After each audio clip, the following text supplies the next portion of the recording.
Chapter 3 of Second Chronicles described the construction of the temple. Chapter 4 largely dealt with the filling of the temple with its furnishings. Chapter 5 here is mostly going to be concerned with the installation of the Ark of the Covenant in the new temple. But as usual, there's a lot to discuss, so we'll jump straight in.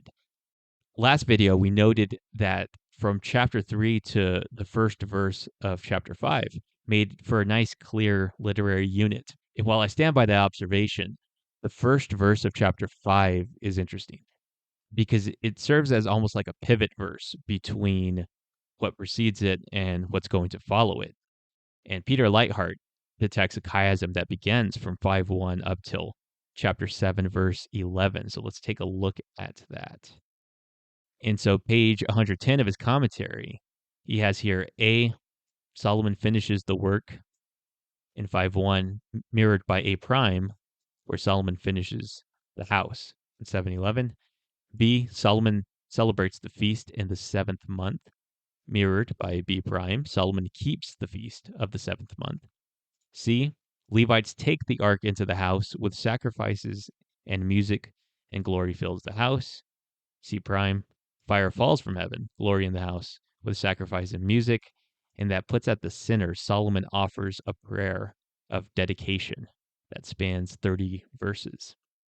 And there's two things of interest in light of this observation. First, we discussed a little bit about the vocabulary and its links back to creation in Genesis and the creation of the tabernacle. And while chapter 5, verse 1 lacked one of those terms used in creation and the tabernacle narratives, chapter 7, verse 11 does, in fact, use that word. So we do have a connection there. The second item of interest, we looked at the use of divine numbers, gematria. And we noted that all of chapter 3 concerning the construction of the temple was 238 words, or 14 times 17. 14 is the number value of David's name, 17 the value of glory, as well as the divine name Yahweh. What's interesting, though, is if you include verse 1 in chapter 5, the entirety of chapter 5 then is also 238 words, or 14 times 17. So if nothing else, you have some interesting symmetry going on where chapter 3 and chapter 5 are exactly the same length on the word level.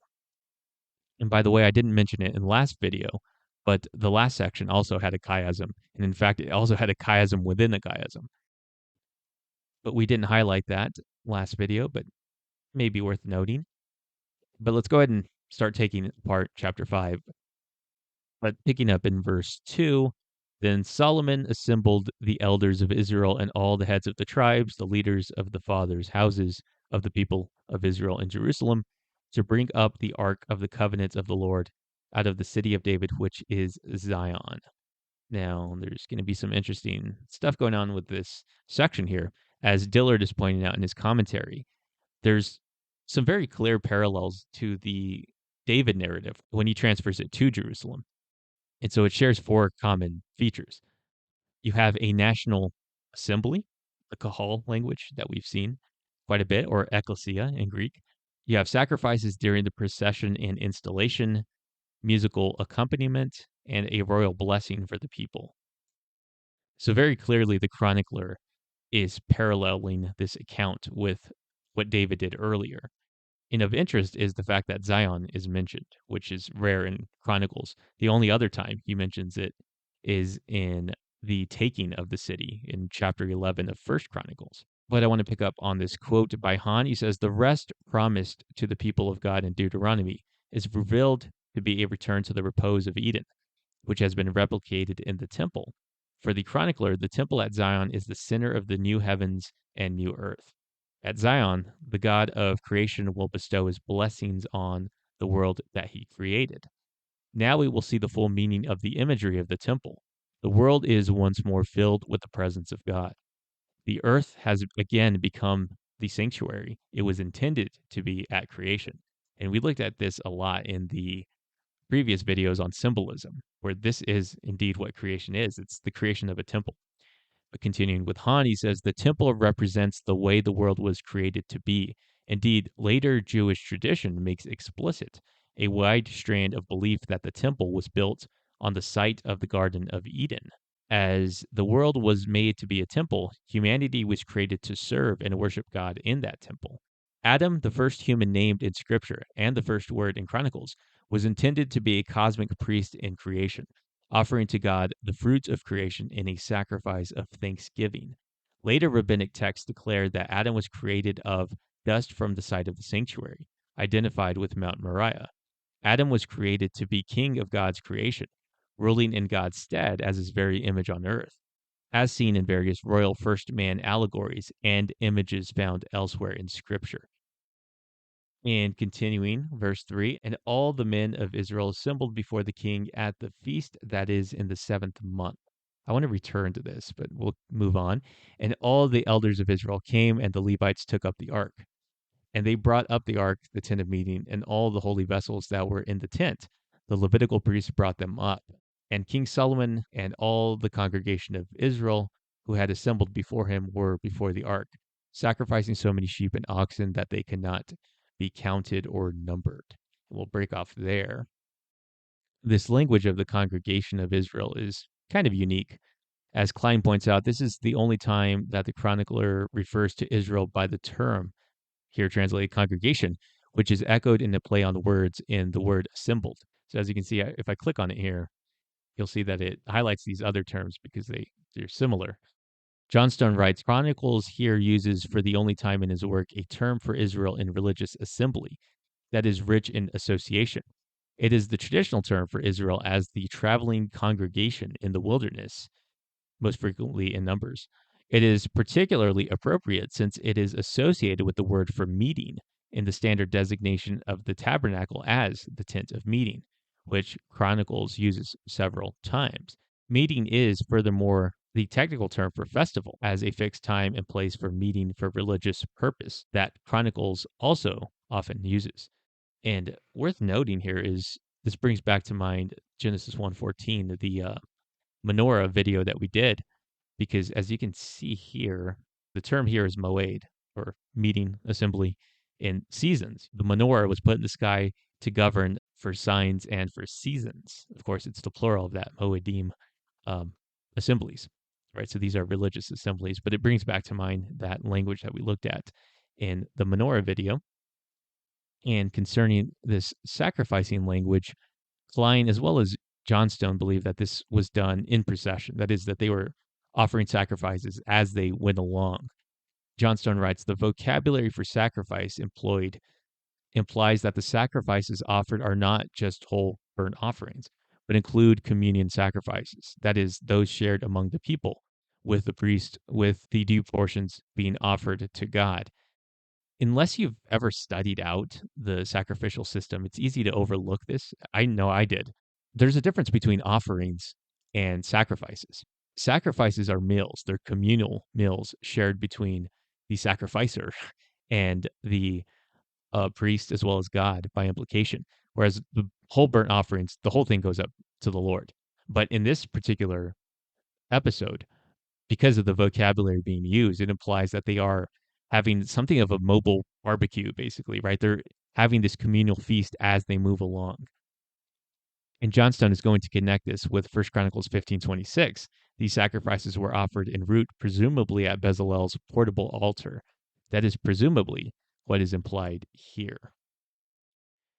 And now moving down to verse 7, the priests are then going to install the Ark of the Covenant in the inner sanctuary of the house in the most holy place underneath the wings of the cherubim.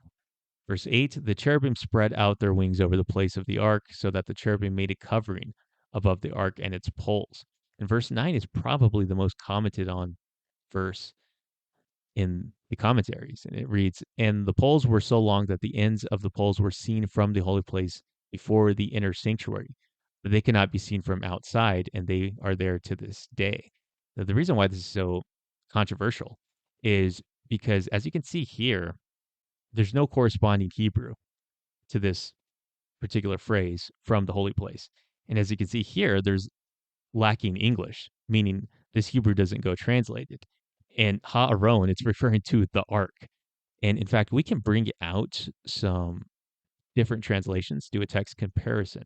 And as you can see here, the blue highlighting is what's different. And the ESV's translation. And what it really boils down to is the option between translating this from the holy place or from the ark. That is the Ark of the Covenant. So the NASB has this. The poles were so long that the ends of the poles of the ark could be seen in front of the inner sanctuary. The King James 1900, the staves of the ark, that the ends of the staves were seen from the ark before the oracle, the most holy place. We talked about that in the last video. And so this will give us a good lay of the land here. Klein, in his commentary on page 78, he says, the poles were left on the ark also when it was not being transported. John Stone, on the other hand, retains the Masoretic text. That is, he retains this reference to the ark and translates this verse as follows. The bars were long and the heads of the bars were visible from the ark matching the inner shrine, but they were not visible outside. But Klein's going to disagree here. He says, while admitting that the text is a little obscure at this point, his translation from the ark matching the inner shrine is not convincing, and he apparently concludes that the ark was inserted between the two cherubim and its poles fitted exactly into the inner shrine, where the pole's 20 cubits long, when the ark itself, according to P, was only 2.5 cubits. So his point being that 20 cubit long poles would be kind of oddly large for a 2.5 cubit box. Japhet thinks that the Masoretic text from the ark instead of from the holy place makes better sense and concludes that the poles could be seen from the ark and were not fully covered by the cherubim. But who would look at them from the ark? But that's the issue. Hopefully you followed along. But it really boils down to, do you translate it from the ark or from the holy place? But this rhetorical question by Klein got me to thinking maybe there is an answer to this. Because if you remember from the last video, we quoted from Peter Leithart's commentary, and he noted how the orientation seems to be from the perspective of Yahweh enthroned above the ark. And so right and left are designated from his perspective. And so when Klein asks, who would look at them, the poles, from the ark, from the vantage point of the ark? Well, the answer is the Lord, Yahweh, enthroned above the ark. And so maybe that's how we're supposed to conceive of this particular phrase. And so maybe that is the answer. And we should go with the Hebrew text as opposed to with the ESV and some of the other translations, like the RSV. But either way, that's the issue. But moving on, there was nothing in the ark except the two tablets that Moses put there at Horeb, where the Lord made a covenant with the people of Israel when they came out of Egypt. Of course, later tradition does also have the rod as well as some manna. Verse 11, and when the priest came out of the holy place, this is after installing the ark, for all the priests who were present had consecrated themselves without regard to their divisions. This is referring to the divisions that were set up back in First Chronicles, roughly chapter 24. And all the Levitical singers, Asaph, Heman, Jeduthun, their sons and kinsmen, arrayed in fine linen with cymbals, harps, and lyres, stood east of the altar with 120 priests who were trumpeters.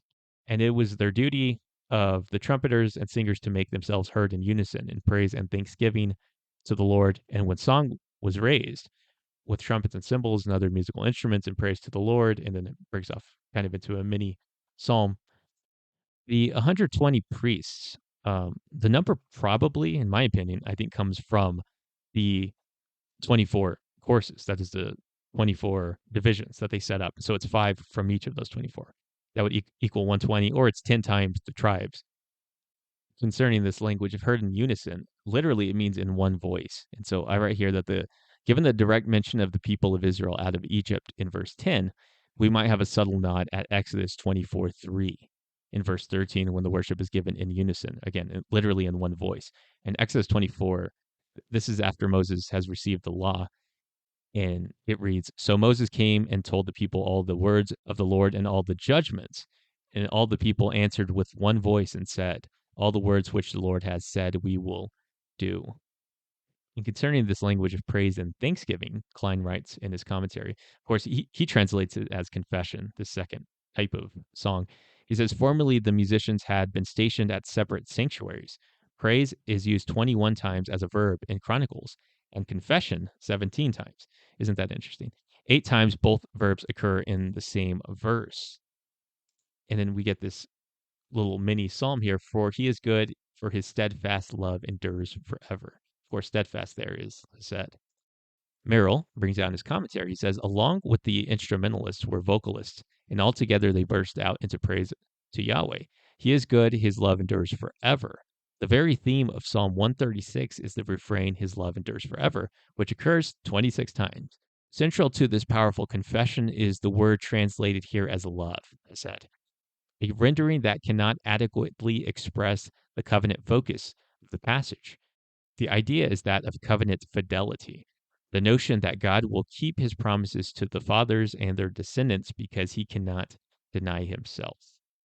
And then the last section here, the house of the Lord was filled with a cloud, so that the priests could not stand to minister because of the cloud. For the glory of the Lord filled the house of God.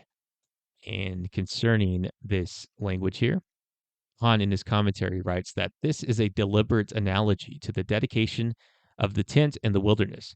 There, on the occasion of the offering of the first sacrifices, the cloud covered the tent of meeting, and the glory of the Lord filled the tabernacle. And Moses was not able to enter the tent of meeting because the cloud abode upon it, and the glory of the Lord, kavod Yahweh, filled the tabernacle.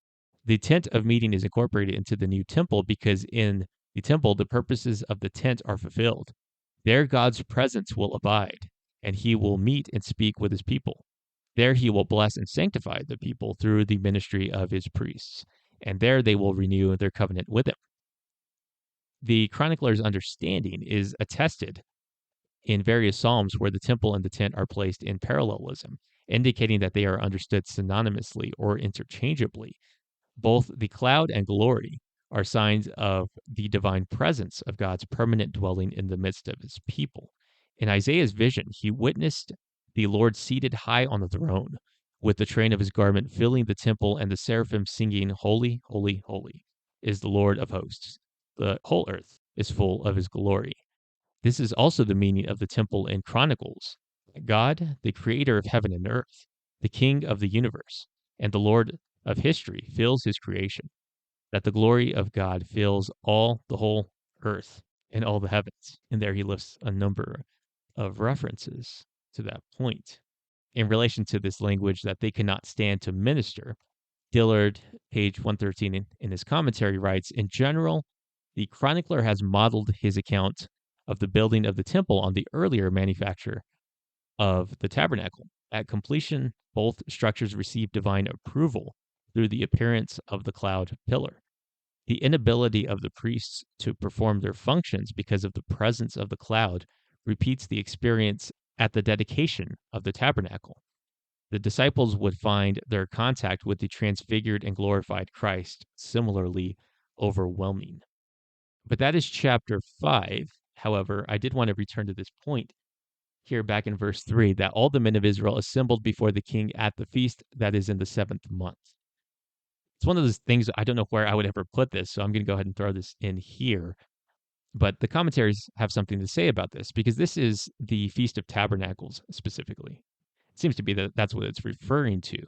Johnstone, in his commentary, says the 7th month, the designation of months of the year by means of the ordinal numbers, follows the Babylonian calendar, was the first month of the new year on the traditional Canaanite Hebrew calendar. So, in other words, this is like their January, essentially. It is the time of new beginnings, marked religiously by the fact that the Day of Atonement falls on the 10th of the month, when the whole community is solemnly reconsecrated for the coming year. Compare Leviticus 16, it is on that day too that the Jubilee, that is the return to ideal conditions, is to be proclaimed. It is also marked agriculturally as well as religiously by the festival of Harvest Home. It is probable that there is also a festival on the first of the month, marking the beginning of the new year. And he says, compare this to Numbers 29:1, which reads, and in the 7th month, on the first day of the month, you shall have a holy convocation. You shall do no customary work. For you, it is a day of blowing trumpets. So this becomes known as the Day of Trumpets. This is, again, the new year. Back to Johnstone. It is thus highly appropriate that on this month, traditionally associated with renewal and new beginnings, Solomon should proceed with the inauguration of the new temple. And he says, see similar occasions on the same day, Ezra 3 and Nehemiah 8. So this is one of those issues, if you know, you already know. where I'm going with this. If you don't, I don't want to spend too much time on this only because other people have dealt with this and dealt with it better than I could do here. I just want to draw attention to this fact.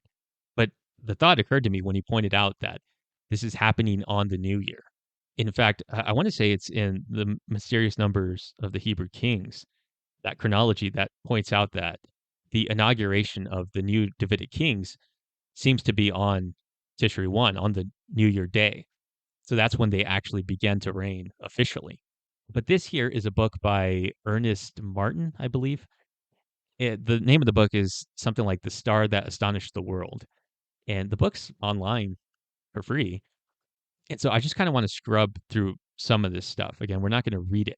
But what he's doing is he's making a powerful argument for when Jesus was born. And it's not December 25th.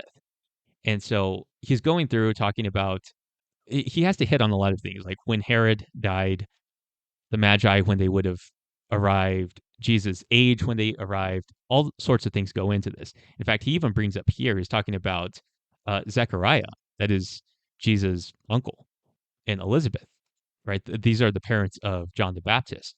And so when he was, that is, when Zechariah was officiating in the temple, because they have this priestly course thing going on, which we read about in Chronicles. Because of that, because of when he was serving, all of this kind of stuff is, these are implications to when John the Baptist would have been conceived and when he would have been born, which of course has some bearing on Jesus because of the, you know, the relation to each other in terms of age. But when you're putting all these pieces together, there's certain, again, implications to when he would have been born. I'm not going to read through this, but if you would like to, you know, it all builds to a very powerful argument. And so he's arguing 3 or 2 BC for Jesus' birth date, and is going to go into things like the census, and he pinpoints 3 BC. So now he's talking about the census, birth of John the Baptist, and then he's going to come down to eventually talking about here. Some have thought that Jesus was born at the period of the Jewish Feast of Tabernacles because John in his gospel said that he tabernacled among us. Tabernacles in the year 3 BC was from September 26th to October 3rd, or October rather, 3 BC. But Jesus' birth at this time is not possible. Actually, there is clear proof that Jesus' birth could not have been at any of the 3 holy periods of Passover, Pentecost, or Tabernacles. And if you were choosing a time for Jesus' birth, you would think something like Passover would be the perfect time for him to be born, like symbolically speaking. But there's actually a better candidate than that.